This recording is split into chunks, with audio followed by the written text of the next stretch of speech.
Si je vous retrouve ici au milieu d'un chantier à Fos-la-Ville, c'est pour vous parler du dossier d'intervention ultérieure, le DIU d'un bâtiment. Vous allez voir tout de suite à quoi ça sert. Alors Catherine, on est ici au milieu de quel chantier? Alors, vous êtes sur le lieu d'une future maison partagée pour des personnes âgées.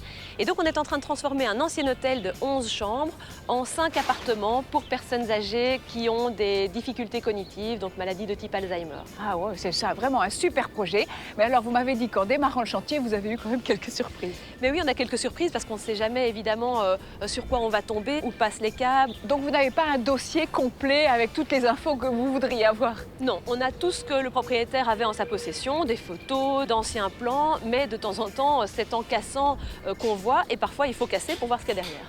Samuel, qu'est-ce qu'il faut mettre dans un dossier d'intervention ultérieure? Qu'est-ce que vous, en tant qu'entrepreneur, vous avez envie d'avoir dans ce dossier? Les trajets d'égouttage d'électricité, de plomberie, les épaisseurs d'isolation, les épaisseurs de murs, sol, dalles, cloisons. Comme ça, on a les emplacements dans chaque pièce et on ne fait pas d'erreur en faisant des modifications éventuelles. Renaud, il n'y a pas besoin d'avoir un énorme chantier comme Catherine pour avoir besoin d'un dossier d'intervention ultérieure. Non, le dossier va se justifier dès qu'on fait des travaux. C'est intéressant de garder pour soi les éléments. Si on a mis un nouveau câble électrique à travers le mur, si on a percé une nouvelle ouverture, tous ces travaux justifient que l'on garde des traces, un historique de ce qu'on a fait pour la suite. Il y a aussi une histoire de matériaux parfois. L'exemple le plus facile à comprendre, c'est celui de l'amiante. Il a fallu beaucoup de temps pour savoir où se trouvaient ces matériaux. Aujourd'hui, la loi impose de garder la liste des matériaux que l'on utilise, justement dans la perspective où demain, on découvrirait que tel ou tel matériau est mauvais. Alors on le voit bien, c'est très utile. Parfois, c'est même obligatoire. Donc c'est plus qu'utile, c'est obligatoire. Effectivement, il y a une législation qui existe depuis 2001 qui impose de garder un dossier technique, une traçabilité de ce que l'on a fait dans un immeuble. Ce dossier est vraiment nécessaire dès qu'il y a l'intervention de plusieurs corps de métier, au-delà du fait que, par exemple, quand on fait les travaux soi-même, ça a un intérêt évident.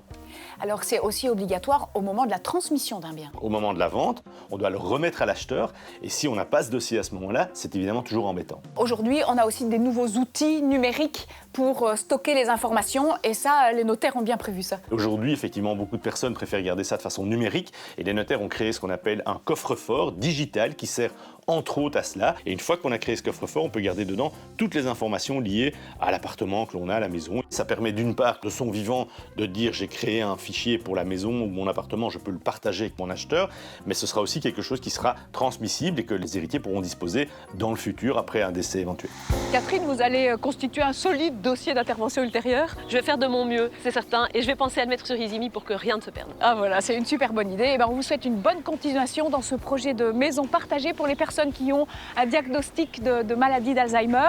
Elle sera prête quand cette maison? On espère pouvoir emménager à l'automne. À l'automne. Oui. Ah ben, bonne continuation. Merci de nous avoir accueillis sur votre chantier et Avec nous on se plaisir. retrouve très bientôt.